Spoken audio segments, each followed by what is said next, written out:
How are you doing today? I am doing well. How are you? Absolutely fantastic. Excited to talk with you because Bering Sea Gold on Discovery Channel, this to me is bigger than the Super Bowl because you guys are using your God-gifted talents to do things with nature that is going to take viewers to a whole completely different part of the world. Oh yeah, and and some of us even without God-gifted talents, where it's just using your tenacity or stubbornness. The Bering Sea is that one place where a lot of people, they've heard about it, but you're taking us there. I mean, we get to see raw action happening. Yeah, and that's actually one of the things that I've always really respected about the production company that makes our show is that they really are like a fly on the wall. They kind of stand back and let the insanity unfold as it does. I mean, you really can't make this stuff up. I mean, people come to me all the time. They're like, it surely can't be that crazy. And I'm just like, oh, yeah. I mean, you're not even seeing all the stuff that happens off screen. So it is a wild time out there in the Bering Sea hunting for gold, I'll tell you what. And gold is one of those things. I mean, I'm here in the Carolinas where they say that, because we have gold here. That's how the Carolinas actually started. And then we hear about San Francisco. But the Bering Sea, how is it that you're able to, bear in the Bering Sea? In other words, you've got to dig. You've got science behind you. You've got so much going on. I mean, I think, what is it they say about like a bunch of monkeys doing better than stock professionals at predicting the market? I mean, it's sort of the same thing. I feel like, you can be the world's best mechanic. You can be a geologist. You can be all these things. And ultimately, like a lot of it just comes down to dumb luck.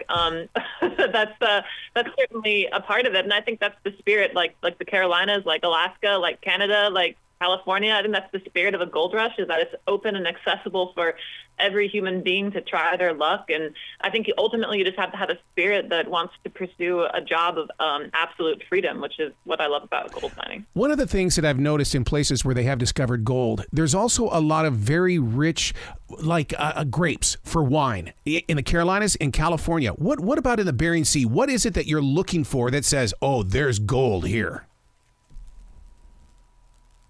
What you said, there's grapes? Yeah, because it's one of the things. California is known for its wine. The Carolinas, I mean, you should see the wineries down here, and it's over there by Reed's Gold Mine. I'm going, how is this possible? What is in the dirt that would fortify these grapes? I've never heard of the connection between grapes and gold mining. I'll have to look into that more. There are 0 grapes present in Nome. It's just miles and miles of tundra. There's actually there's a permafrost layer there, so no trees grow in Nome. It's beautiful but incredibly raw and desolate and isolated country, and that's where the best concentration of gold is. So part of the gold deposit is alluvial, so it's a glacial deposit. And the reason why we're able to mine it the way that we are is that the beach lines have been like ever shifting with the changing ocean level.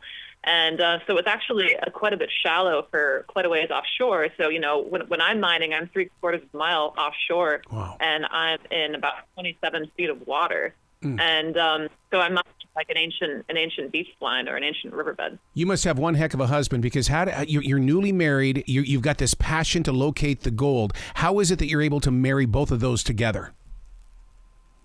That's a great question. I do have an amazing husband, and he is very patient with my gold mining pursuits and even joins me, which honestly it's been difficult to find a man that would. So I adopt my proverbial hat to him for being able to bear the bearing, as it were.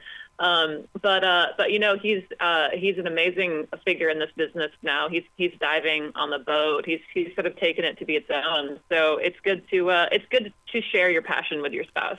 Being a part of Bering Sea Gold, Emily, this makes you a household conversation, because people stand around and they go, "Hey man, did you see that latest episode? Let me tell you what I would have done." I mean, you become a part of our lives. Yeah, and I love that aspect about it. I mean, I would, inevitably there's going to be the armchair warriors who would have been like, well, bless them. I think that they should give it a try for a year before they render before they give their advice. But also just the way that people are involved, they can live vicariously through what we're doing, which I love to bring to people. I think that gold mining is the best job on the planet.